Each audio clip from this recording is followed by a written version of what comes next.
Inventory management आज का हम लोग का टॉपिक है और इसको हम लोग एक वीडियो में कंप्लीट करेंगे। मतलब जो एनएफएल का भी स्टोर असिस्टेंट का एग्ज़ाम लगा है, तो उन बच्चों के लिए मतलब एक लास्ट टाइम पे एक समरी कह सकते हैं, रिवीजन या कुछ भी कह सकते हैं, एक शॉर्ट वीडियो होगी। बहुत ज़्यादा 10-15 मिनट की मैक्सिमम, या बहुत ज़्यादा 20-25 मिनट की। मतलब एक सिंपल टॉपिक है, इसमें कम से कम 4-5 क्वेश्चन आने की उम्मीदें हैं। तो इसीलिए आज हम लोग इस टॉपिक को पढ़ रहे हैं। चलिए तो शुरू करते हैं आज का टॉपिक। देखते हैं इन्वेंट्री मैनेजमेंट क्या है। इन्वेंट्री मैनेजमेंट क्या होता है? इन्वेंट्री मैनेजमेंट का अर्थ है स्टॉक या सामान को इस तरह से प्रबंधित करना कि ग्राहकों की मांग पूरी हो और लागत न्यूनतम रखी जा सके, या कच्चे माल, तैयार माल और अन्य जो उत्पाद की निगरानी, क्रमादेश और भंडारण की प्रक्रिया है। मतलब इसका टोटल का ये मतलब है इन्वेंट्री मैनेजमेंट का, ये जो ग्राहकों की डिमांड होगी और लागत जितनी कम रखी जाए उनकी डिमांड पूरी हो, चाहे वो कच्चा माल हो, रॉ मटेरियल हो, या फिनिश प्रोडक्ट हो, या कुछ और भी उत्पादन है जो भी है, उसको इन्वेंट्री मैनेजमेंट कहा जाता है। और इन्वेंट्री मैनेजमेंट के उद्देश्य क्या हैं देखा जाए, स्टॉक की उपलब्धता सुनिश्चित करवाना पहला उद्देश्य है। यह सुनिश्चित कराना कि आवश्यक सामग्री हमेशा उपलब्ध हो। और सेकंड है लागत को कम करना, अनावश्यक स्टॉक और भंडारण से बचते हुए न्यूनतम लागत पर प्रबंधन करना। और तीसरा है आदेश की आपूर्ति में संतुलन बनाना, ओवर स्टॉक और अंडर स्टॉक की समस्या से बचना। और चौथा ऑप्शन है कुशल संचालन, स्टॉक में कामकाज को तेज और प्रभावी बनाना। इन सबको आप मैं एक नॉर्मल समझाता हूँ। कहने का क्या मतलब है, एक स्टॉक की आपको एक आपका वेयर हाउस है या एक स्टोर हाउस है, जिसमें आपको हमेशा कंफर्म ये करना पड़ता है कि वहाँ पे उसका सामान, रॉ मटेरियल या फिनिश प्रोडक्ट अवेलेबल रहे हमेशा, जिससे भी आप किसी भी कस्टमर को सामान की पूर्ति कर पाए। और हाँ, स्टॉक और जो जो स्टॉक खराब हो चुका है उसकी लागत कम करना। न्यूनतम लागत पर जब सामान को आप निकालेंगे तो आपको प्रॉफिट ज़्यादा होगा। और एक ओवर स्टॉक होता है, एक अंडर स्टॉक होता है। ओवर स्टॉक होता है जो जिस पर्टिकुलरली प्रोडक्ट का स्टॉक वेयर हाउस में ज़्यादा हो और उसकी सप्लाई ज़्यादा हो। एक होता है अंडर स्टॉक, जिसकी सप्लाई कम हो बट स्टॉक अवेलेबल रहे।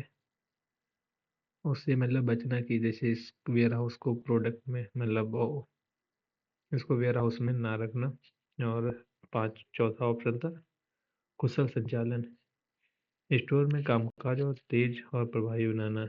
अरे मतलब वेयर हाउस में कामकाज को तेज स्पीड में करना। स्पीड का कहने का मतलब जल्दी जल्दी करना, इफेक्टिव करना, जिससे कोई हानि ना हो कभी किसी की। और फिर इसकी जो मुख्य अवधारणाएं हैं वो देखा जाए कि कॉन्सेप्ट इन इन्वेंट्री मैनेजमेंट। सबसे पहले होता है स्टॉक लेवल्स होता है। और फिर क्या है, मिनिमम स्टॉक लेवल, मतलब न्यूनतम स्टॉक स्तर, या वह न्यूनतम सीमा है जिस पर स्टॉक को बनाए रखा जाता है ताकि कमी आ रही। ये रहता है कि अगर आपके पास वेयर हाउस में 50 पीस पड़े हैं किसी प्रोडक्ट के, और आपको कम से कम 40 पीस हमेशा रखने पड़ते हैं। जैसे ही 40 खत्म होगा आप उस टाइम उसको रीऑर्डर कर देंगे। रीऑर्डर लेवल क्या, वह बिंदु जहाँ स्टॉक को पुनः ऑर्डर किया जाता है। मतलब आपने जैसे 40 आप पहुँच गए थे, मान लीजिए आपके पास 40 केजी का माल पड़ा है, तो उसको उसी टाइम पर दोबारा से ऑर्डर कर देना, जिससे आपूर्ति पूरी की जा सके कस्टमर की। Stock level, maximum stock level, अधिकतम स्टॉक अचर, अधिक स्टॉक से बचने के लिए निर्धारित सीमा। जैसे एक रहता है कि ना 100 केजी मैक्सिमम रखूंगा वेयर हाउस में, मिनिमम 40 केजी हमेशा अवेलेबल रहेगा। इसके ऊपर मतलब एक डिजिट फिक्स रहती है, या प्रोडक्ट हुआ या केजी में जैसे भी रहे आपका, वो उस पे डिपेंड करता है। जैसे कि आपको कह सकते हैं कि मेरा वेयर हाउस है, इसमें मुझे 100 मोटरसाइकिल्स रखनी है मैक्सिमम। कम से कम कुछ मिनिमम रखनी पड़ेगी आपको 30 अप्रॉक्स, कि 30 से जब नीचे जैसे ही जाए आप उसको पुनः ऑर्डर कर दें, रीऑर्डर कर दें, जिससे आपके वेयर हाउस में दोबारा अवेलेबल रहे। अब देखा जाए टाइप क्या होता है इन्वेंट्री का। एक रॉ मटेरियल होता है कच्चा माल, एक वर्क इन प्रोग्रेस अधवा का माल, एक होता है फिनिश प्रोडक्ट, एक होता है रख रखाव और मरम्मत की सामग्री, जिसे कहा जाता है MRO आइटम्स। रॉ मटेरियल क्या होता है? कच्चा माल। कोई भी चीज़ को बनाने से पहले, जो जैसे हम लोगों को स्टील का गेट बनाना है, और उससे पहले हम लोगों को स्टील लानी पड़ती है। स्टील को ही कच्चा माल कहते हैं। जैसे आपको घर बनाना है, उसके लिए आप सीमेंट लाते हैं, लोहा, सरिया, ईंटा, XYZ लाते हैं मटेरियल, उसको कच्चा माल कहा जाता है। और वर्क इन प्रोग्रेस के दौरान में उत्पादन के दौरान का सामान, अरे जैसे आप कोई काम कर रहे हैं, उसके बीच में जो जो भी, जैसे आप घर बना रहे हैं तो उसके बीच में आप सीमेंट लगा रहे हैं, या जो जैसे सरिया लग रहा है स्टील का, या वायर लग रहे हैं, या XYZ जो भी सामान लगता है, उसको वर्क इन प्रोग्रेस कहा जाता है। और फिनिश माल ये होता है जो बिक्री, जैसे आपने प्रोडक्ट बनाया, गेट या बाइक बनाई, तो बाइक जब फिनिश्ड हो जाती है, जब उसको सेल कर सको, मतलब इस कस्टमर को बेचा जा सके, उसको फिनिश्ड माल, फिनिश गुड्स करते हैं, मतलब तैयार माल करते हैं। एक होता है MRO आइटम, रख रखाव और मरम्मत में इस्तेमाल होने वाला सामान। ये वो सामान होता है कि जैसे मतलब जो, मतलब इंस्ट्रूमेंट कह सकते हैं, एक टाइप के इंस्ट्रूमेंट हो गया, और जो भी थोड़ा ख़राब हो चुका हो, मरम्मत की ज़रूरत है, रिपेयर मेंटेनेंस की ज़रूरत है, तो उसको भी रखा जाता है। ये 4 टाइप होते हैं: raw material, work in progress, finish goods, MRO items. एक होता है और इसको कंट्रोल करने की टेक्निक्स होती हैं, इन्वेंट्री कंट्रोल टेक्निक्स। एक होता है ABC एनालिसिस, इन्वेंट्री के को महत्व के अनुसार वर्गीकृत करना है। A high value, B medium value, C lower value. ये इसका मतलब एक टेक्निक होती है कंट्रोल करने की इन्वेंट्री। एक होता है जस्ट इन टाइम, इसको कहा जाता है JIT, आवश्यकता के अनुसार सामान का ऑर्डर देना, जिससे भंडारण लागत कम हो। एक होता है इकोनॉमिक ऑर्डर क्वांटिटी, कम लागत पर ऑर्डर करने की आदर्श मात्रा। जो आपको जैसे पहले मैंने बताया, ये उसी के हिसाब से लेकिन अधिकतर एग्जामों में पूछ लेते हैं what is the full form of EOQ, मतलब इकोनॉमिक ऑर्डर क्वांटिटी। ये क्या होता है? कम लागत पर ऑर्डर करने की आदर्श मात्रा। कम से कम अगर आप, मैंने बताया था, एक वेयर हाउस में अगर एक 40 बाइक्स है, तो वो आपका मिनिमम ऑर्डर होगा लोवेस्ट लागत की, कि मतलब कम प्राइस पर आपको सामान तैयार करके देना है। एक होता है JIT जस्ट इन टाइम। ये क्या होता है? ABC एनालिसिस होता है। ए माने हायर वैल्यू, B माने मीडियम वैल्यू, और C माने कम वैल्यू, जो सबसे लोअर वैल्यू होती है।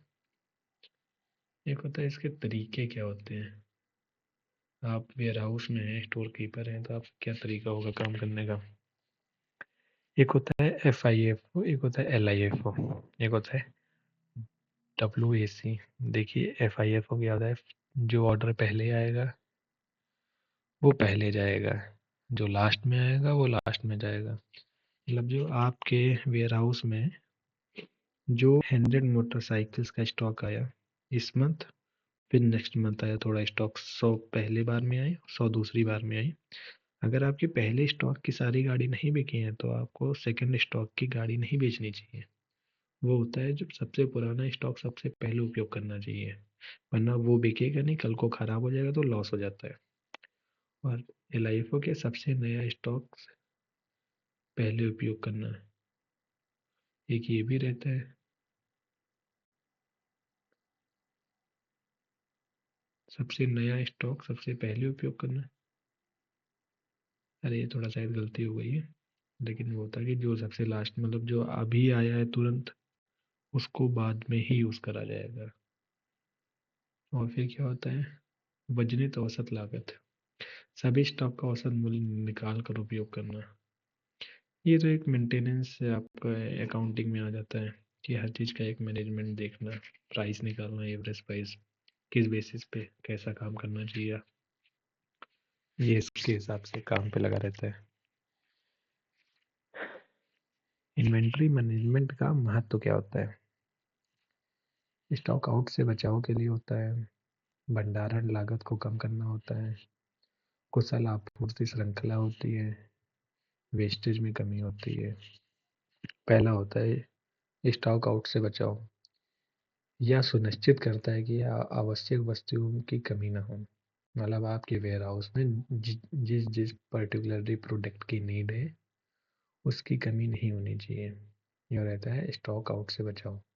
जैसे आपके यहाँ कोई प्रोडक्ट लेने आए, आपके पास वो अवेलेबल ही नहीं है, बल्कि वो वीकली या मंथली यूज़ का है।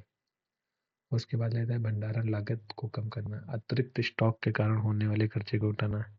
जो प्रोडक्ट ना बिक रहा हो उसको वेयर हाउस में कभी नहीं रखना चाहिए, वरना वो स्टॉक अगर आप रखेंगे तो आपका खर्चा मतलब बढ़ाएगा, मतलब बेफिजूल का खर्चा कह सकते हैं उसको। और फिर क्या रहता है कुशल आपूर्ति श्रृंखला, स्टॉक का सही समय पर उपयोग सुनिश्चित करता है। अरे मतलब ये है कि आपको पता है जैसे कोई कस्टमर आता है और उसको कार लेनी है तो आप मोटरसाइकिल नहीं, आप उसको कार ही बेचिए, या उसको आप डील करके मोटरसाइकिल पे ले आइए, जिससे आपका प्रोडक्ट बाहर निकल जाएगा और आपको बेनिफिट रहेगा। ये एक स्टोर कीपर का फर्ज होता है, आप उसको हर चीज़ एक अच्छे से जानकारी होनी चाहिए। और वेस्टेज में कमी है, खराब हो चुकी या बेकार वस्तुओं को रोकता है। जो चीज़ खराब हो चुकी हो या बेकार हो चुकी हो उन वस्तुओं को निकाल देना चाहिए, अन्यथा आपकी वजह से कभी ना कभी किसी न किसी को हानि होने की और संभावना रहती है। और देखिए इसका कंक्लूजन क्या है। इन्वेंटरी प्रबंधन स्टोर कीपर के लिए अत्यंत महत्वपूर्ण है। Inventory management is a mandatory in store keeper. यह न केवल संचालन को कुशल बनाता है बल्कि स्टॉक की उपलब्धता और लागत नियंत्रण को सुनिश्चित करता है। इस प्रकार के जरिए स्टोर की कुशलता और लाभप्रदता को बढ़ाया जा सकता है। तो ऑल ओवर अगर देखा जाए तो आप लोग स्टोर कीपर से इन्वेंट्री मैनेजमेंट से क्या समझे? ऑल ओवर देखा जाए तो आप ये कह सकते हैं कि अगर आप स्टोर कीपर इन्वेंट्री मैनेजमेंट जानते हैं तो इससे क्या होगा, आपको कस्टमर की हमेशा डिमांड पूरी होती रहेगी। जैसे ही प्रोडक्ट वगैरह उसमें कम होगा आप प्रोडक्ट को लाग देंगे। कच्चे माल का तैयार करना, अन्यथा उपलब्ध कराना, क्रमशः भंडारण की